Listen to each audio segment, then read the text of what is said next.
फ्लोअरमध्ये entry करत आहोत आणि ग्राउंड फ्लोअरमध्ये आपण जातो आहे. हा व्हरांडा आहे. या व्हरांड्यामध्ये हे सगळं छान आहे. आता आपण हे व्हरांड्यामधले दोन्ही ग्रिल्स आपण स्लायडिंग विंडोज करून हे करणार आहे. त्यानंतर आपण आता हे सगळे इथं मीटर्स वगैरे सगळे मीटर बॉक्स वगैरे. त्यानंतर आता आपण हॉलमध्ये आलेलो आहे, मेन हॉलमध्ये. तिथं आपण हा सोफा ठेवला आहे आणि त्यानंतर ते हे ह्या खिडक्या, ही परत मागची बाजू बंगल्याची. त्यानंतर हे काही गोष्टी आपण वरती ठेवल्या तिथे अजूनही मांडा पूर्ण व्हायचे. पण सगळ्यात म्हणजे वर्ल्ड बुक सगळं इथं बसलेलं आहे. लायब्ररी आपली इथं ठेवली आहे आपण.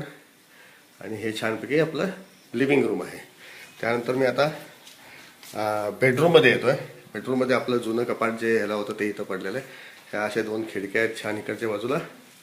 त्यानंतर इकडे एक खिडकी आहे. इथं आजोबा सध्या झोपतात छानपैकी. ही आजोबांची कॉट आहे आणि हे आपलं पूर्वीचं इथलं हे. हा आजोबांचा फोटो. निरंजन सारखं दिसतोय का? आणि हा माळा वगैरे, माळ्याचे अजून काही सामान ठेवलं आहे.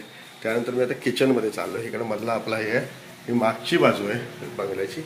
मागची बाजू मग अशी जाऊन पारवर दाखवला वगैरे. त्यानंतर हे किचन. हे किचन सगळं छान झालं आहे. फक्त किचनमध्ये काही सामान अजून ठेवलेलं आहे. मी काढून दाखवतो म्हणजे तुम्हाला ते डिझाईन कळेल काय ते. हे छान असं छानपैकी डिझाईनचं आपलं संपूर्ण किचनचं ओटा आहे. हा किचनचा ओटा आहे पूर्ण छान. काही सामान पडलं त्याच्यावरती. हा किचन ओटा आहे. नंतर ही मागची बाजू सगळी आणि इथं सगळं सामान म्हणजे आपलं देवारीची पूर्वीची जागा. अजून देव मांडायची तिथे आपण आणलेले नाहीत, पण फोटो वगैरे जे आणले होते ते इथं लावलेले आहेत. त्यानंतर हे सगळं आल्यानंतर हे टॉयलेट्ससुद्धा आपण सगळे नवीन करून घेतले. सगळे टॉयलेट्स म्हणजे सगळे फुल टाईल्स वगैरे लावून. बेसिन आहे इकडे, बेसिन, आरसा, त्याच्या बाजू सगळं रिंग बिंग सगळं लावून WC बाथ वगैरे सगळं केलेलं आहे. असं हे आपली ग्राउंड फ्लोअर.